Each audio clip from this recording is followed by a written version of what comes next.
The Baton Rouge Zoo is getting a facelift. Our zoo director kind of compares it to you have a house and you've been in your house for 40 years.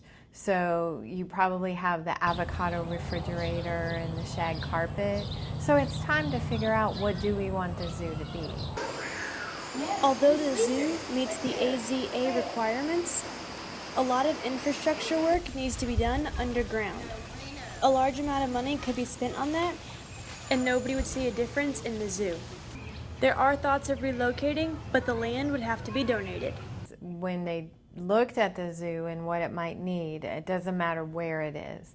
It could run us around $110 million. BREC's entire construction budget for 10 years is $70 million.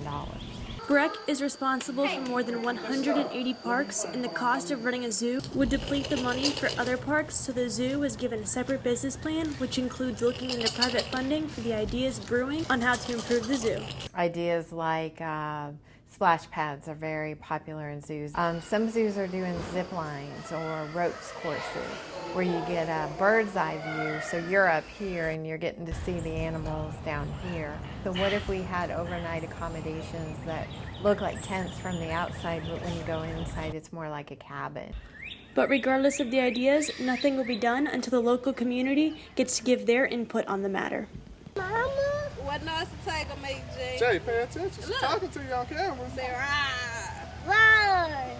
That's where you start with your first survey, is as a parish, what do you want to see? We are not going to do anything before we ask what the community wants, but this is a fact-finding time.